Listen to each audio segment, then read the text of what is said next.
Magandang umaga po sa inyong lahat. Ang araw na ito, nagbago ang lahat. Sa linggong ito, maraming pagbabago ang naganap. Ang batong nakatakip sa libingan naalis. Ang libingang dating mayroong laman, ngayon libingang walang laman. Ang kamatayan ay tuluyang nagapi, hindi lamang ng kabutihan, kundi ng liwanag. At sa gitna ng lahat na ito, ang isang dakilang katotohanan, buhay ang Panginoon, muling nabuhay si Jesus. Kaya sa pagdiriwang natin ng Pasko ng kanyang muling pagkabuhay, ano po ang siyang dapat nating matutuhan? Ano ang siyang dapat nating patuloy na panghawakan? Una, ang katotohanan ng mula sa kadiliman, laging patungo ito sa kaliwanagan. Hindi ba't kamakailan lamang nandun tayo sa paanan ng krus ni Jesus? Nasaksihan natin ang maraming pagtataksil.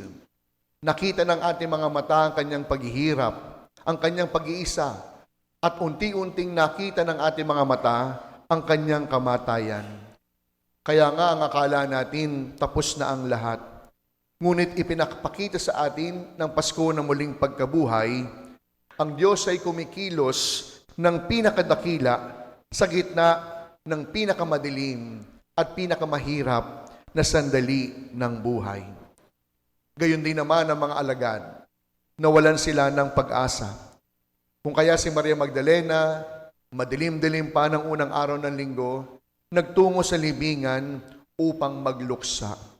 Ngunit natagpuan niya hindi ang kamatayan, kundi nakita ni Maria Magdalena ang tunay na pag-asa. At ito mga minamahal kong mga kapatid, ang siyang biyaya na muling pagkabuhay ni Jesus. Ang pag-asa na pwede tayong magtagumpay. Ang pag-asa na kahit pala nahihirapan, posible ang magmahal. Kaya alam nyo, merong sikat na kanta ngayon, hawak ko ang beat. Ngayon lahat po, sinasayaw yun. Pero napagtanto ko, tanging si Jesus lamang ang merong karapatang umawit ng awiting itong. Hawak ko ang beat. At ano ang beat? Hawak niya ang kanyang pusong patuloy na pumipindig na kahit nahihirapan, pipiliing magmahal. Na kahit sa dulo ng tila baga kawalan ng pag-asa, dahil hawak niya ang beat, posibleng magtagumpay. Kaya siguro po, the next time we will hear, hawak ko ang beat, wag lamang tayong mapasayaw, wag lamang tayong sumabay sa trend. Sana kapag nakirinig natin yung hawak ko ang beat, si Jesus ang ating maalala. Hawak niya ang pintig ng kanyang puso. Patuloy na tumitibok kahit nahihirapan, patuloy na pinipiling magmahal kahit tila baga nawawalan ng pag-asa. Pangalawa, sikat ang libingan ni Jesus, hindi dahil sa kung ano ang laman. Sikat ang libingan ni Jesus sapagkat wala dito ang kanyang bangkay. Sinabi sa Ebanghelyo na walang laman ang libingan. Ngunit sa totoo lang, ang libingan ni Jesus, punong-puno. Puno ng mga natupad na pangako.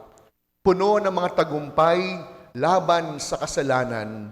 Pinuno ng bagong buhay, hatid ng biyaya sa muling pagkabuhay ng Panginoon.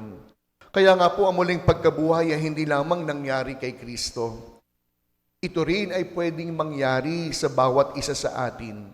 Dahil kung si Kristo ay tunay ngang muling nabuhay, hindi po ang huling salita ang kasalanan. Hindi po ang kabiguan ang siyang magtutuldok ng bawat kwento at karanasan. At lalong hindi sa kamatayan, magtatapos ang lahat. Alam nyo, kagabi, kahit po pagod na pagod ako, ang saya-saya po ng pakiramdam ko, nung pong Easter Vigil, puno ang simbahan, ang daming tao. Pero mas maraming tao ang nandun sa plaza upang saksihan yung salubong. Napag-isip ako, bakit kaya ang mga tao mas gusto lamang saksihan yung spectacular na pagbati ng anghel, yung spectacular na pag-aalis ng lambong. Pero nakalimutan, bago pa mangyari ang lahat ng iyon, ipinapaalala ng Easter Vigil ang kasaysayan ng ating kaligtasan. Siyempre, bilang pari, bilang kura paroko, kagabi po, punong-puno po ang West Zamora. Ang dami po mga tao. Pero napaisip po talaga ako, huwag po kayong magagalit. Yung mga taong sumaksi nung salubong, hindi naman yung nagsisimba.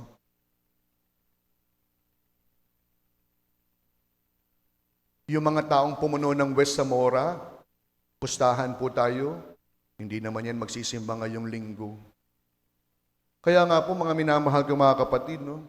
Tuwang-tuwa tayo. Sabi ng mga tao, Father, ang ganda nung Jesus lumabas ng kuweba. Father, ang ganda po nung anghel. Tinanggal po yung lambong ng mahal na birhen. Hindi lang yan ang kayang ibigay na muling pagkabuhay ni Jesus. Hindi lang po yung mga sumabog na confetti. Alam niyo, nagpa-confetti po tayo kagabi. Habang tinitingnan ko po yung confetti, sabi ko, ang mahal nito. Totoo. At hindi po doon nagtapos nung pong singilan na. Sabi po nisa nating kasamahan, Father, ano pong ibibigay natin? Cash o Gcash? Sabi ko, pwede bang G na lang? Kasi po sabi niya, Father, bukod po sa pangkompletong bayad, nag-down lang po kasi tayo. Sabi niya, Father, bayaran din po natin yung mga magwawalis po ng confetti. Sabi ko, yan ang sinasabi ko eh. Magkakalat tayo tapos magbabayad tayo na maglilinis. Pero sabi ko, sige na lang. Bakit ko po pinayagan? Hindi dahil sa amin na pag-usapan. Pero ang dasal ko kagabi habang inaabot ko po yung pambayad doon sa, kung di ko nagkakamali, 5 o 4 na maglilinis ng mga sinaboy nating confetti. Isa lang po yung panalangin ko. At alam niyo po yung panalangin ko? Sana yung 4 o 5 maglilinis ng confetti ng salubong, sana kanilang maalala, kahit pala ang salubong, pwede akong magkabiyaya. Kahit pa pera. Sana kanilang maalala, nung panahon ng muling pagkabuhay ni Jesus, naging bahagi ako kahit maikli, o kahit maliit ng kanyang muling pagkabuhay mula sa kamatayan. Kaya mga minamahal kong mga parishioners, alam niyo, huwag lamang po kayong maaliw sa mga pa-effect na inyong nakita. Yan po ay mga bagay na hanggang mata lang. Sinasabi sa atin ng libingang walang laman, una, ang pag-asa. Pangalawa, ano ang siyang magiging bunga. Marami sa atin mga Katoliko ngayon ang pagod. Aaminin ko po sa inyo, late po akong nagising. Nagising po ako 6:30 na. Ramdam ko po talagang masakit yung katawan ko. Ramdam ko po na hindi po talaga madali, no, yung mga ginawa natin. Sabi ko po kagabi, sa kausap ko, no, dahil nga po nagbibayaran na po kami, nakapanjama na ako. Sabi ko, wag na ho natin uulitin to, ha. Pero napaisip po ako, marami sa ating mga Katoliko, oo, pagod. Marami sa ating mga taga-parokya, huwag na po tayong lumayo. Dito na lang po, no? Napakadami po nating activity. Kaya kagabi bago po ako matulog, isa lang po talaga yung panalangin ko. Panginoon, pagod na pagod po ako. Ramdam ko po yung sakit ng kalamnan. Pero ang lahat ng ito ay dahil sa pagmamahal.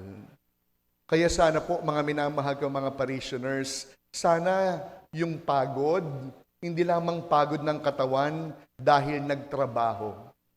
Sana yung pagkapagod, bunga ng pag-ibig. Sana yung pagkaabala, bunga ng malasakit. Kasi kung napagod ka lang, nagbisita iglesia, ang daming simbahang pinuntahan, pero pagkatapos magbisita iglesia, madaling araw ng Biyernes, kumain ka ng pare sa kanto, nagpagod ka lang. Totoo po, ba't ko po naalala, nung pong Webes po ng gabi, nagdaan ng krus po tayo pamparokya. Kung bakit naman kinakailangan namin tumigil sa isang istasyon na ang katabi, Paresan. Habang nagdadasal kami sa istasyon ng krus, tinitingnan ko po yung kumakain ng pares. Sabi ko sa kanya, bawal yan. Alam niyo, sagot niya, nagbisita iglesia naman po ako. At yun po ang binibigay sa ating pangalawang paalala ng libingang walang laman. Walang laman sapagkat wala si Jesus. Pero ang kanyang libingan, punong-puno ng pagpapala. Punong-puno ng tagumpay. Punong-puno ng bunga ng kanyang muling pagkabuhay. Pangatlo, ang muling pagkabuhay ni Jesus ay hindi lamang kaganapan sa ating buhay pananampalataya. Ang kanyang muling pagkabuhay ay isa ring paanyaya. At ano ang kanyang paanyaya? Saan sa buhay po natin na tila baga parang Biyernes Santo pa rin? Mga pusong sugatan, mga relasyong o hidwaan na hindi na maibalik, mga dasal na tila hindi pinakikinggan, mga kasalanang napaulit-ulit at binabalik-balikan. Ipinapaalala ng Easter, hindi pa tapos ang Diyos sa iyong buhay. Sapagkat ang kapangyarihang bumuhay kay Kristo mula sa kamatayan, patuloy na kumikilos sa puso ng bawat isa sa atin. Kaya tayo po ay bayan ng muling pagkabuhay ni Jesus. Although marami pa rin mga krus sa mundo na kinakailangan natin harapin. Krus ng kahirapan, krus ng kawalan ng katarungan, kahit pa krus ng patuloy na pagtaas ng gasolina at krudo, krus ng takot, krus ng maraming pangamba, maraming katanungan, ngunit tayong mga tao lamang ang siyang inaaniyahang lumabas sa ating bawat libingan. Igulong po natin ang bato ng kawalan ng pagpapatawad. Igulong natin ang bato ng kawalan ng pananampalataya. Alisin natin ang batong tumatakip upang ating makita ang Diyos ay buhay sa ating buhay. Kaya kung tayo po ay naniniwala na ang pag-ibig ay mas makapangyarihan sa galit, buhay si Jesus. Kung handa tayong iabot ang kamay sa isang kaibigang nakagalit, buhay na buhay ang Panginoon. Kung handa nating magparaya, kalimutan ng sarili at unahin ng iba, muling nabuhay ang Diyos sa ating puso. Kaya ngayong Easter, huwag lamang po nating sabihin ng Alleluia. Isabuhay po natin ang Alleluyang ito. Paano? Magbigay ng pag-asa. Isabuhay ang Alleluia. Paano? Magpatawad sa nagkasala sa iyo. Isabuhay ang Alleluia sa pamamagitan ng manumbalik sa simbahan at pananampalataya. Kaya alam niyo, napakaganda po ng liturhiya ng simbahan ngayong Easter Sunday. Bakit? Mamaya po, pagkatapos ng homily, muli tayong anyayahang i-renew yung ating pananampalataya. Pansinin ninyo nung binyag natin, hindi naman tayo ang sumagot sa katanungan nung pari. Pero mamaya sa renewal baptismal promises, tayo ang siyang tatanungin, tayo ang sasagot sa bawat hamon ng pananampalataya natin. Malimit ko po itong ginagawa, no? Nasabi ko po doon sa mga magulang kapag magbibinyag ako, itinatakol nyo ba si Satanas? Alam nyo, minsan may mga nagpapabinyag na wala namang malay. Dati po, aaminin ko, nung bata-bata akong pari, medyo nababad trip pa ako pag hindi po sumasagot. Uulitin ko. Pero alam nyo, eventually na-realize ko, bakit ba sumasama ang loob ko kung hindi sumasagot ang tao na itatakwil niya sa Satanas? Malay ko ba kung gusto niyang makasama ito? Kaya sasabihin ko po, itinatakot niyo po ba si Satanas? Pag hindi ho sumagot, di ko na po inuulit. Kaya sabihin ko, good luck po sa pagsasama ninyo. Totoo. Imagine, pagtatakwil pa lang, kinakatamaran na, paano pa kaya yung pagpili na ayawan siya? Kaya nga po napakaganda ng ating liturhiya. Muling nabuhay si Jesus, ang bunga nito ay pag-asa, ngayon naman, isang bagong panimula. Isang bagong simula ng pananampalataya. Isang bagong simula ng pagbabago. Isang bagong simula ng paglalakbay patungo kay Kristo. Kaya sa pagpapatuloy po ng ating pagdiriwang, mamaya, muli natin sasariwain ang ating pangako sa ating binyag. Magiging masaya ako kung tutugon at sasagot kayo. Pero huwag magdali sa pagsagot. Habang sasabing, opo, itinatakwil namin, hingin po natin ang biyayang Lord, Tunay ngang maitakwil ko ang demonyo sa buhay ko. Opo, sumasampalataya ako. Lord, bigyan mo ko ng lakas at biyaya na buhayin ang bawat namatay sa puso ko. Nang sa gayon, tunay ngang aleluya. Muling nabuhay si Jesus, ang dala ay pag-asa. Kaya sa pagpapatuloy ng ating pagdiriwang, balikan natin, hawak ko ang beat. Si Jesus lamang may karapatang kumanta niyan, sapagkat kahit pa sa gitna ng kamatayan, ang puso hindi tumigil, pumintig o tumibok dahil sa pag-ibig. Ngayong ating i-renew, yung ating pangako, hindi lamang sa binyag, kundi magpapakabuti at magpapakabait. Pwede nating kantahin, hawak ko ang beat. Ang pusong patuloy na pipindig, hindi lamang dahil sa pag-ibig, kundi dahil sa pagpintig ng may pag-asa at malalim na pananalig. Happy Easter po. Amen.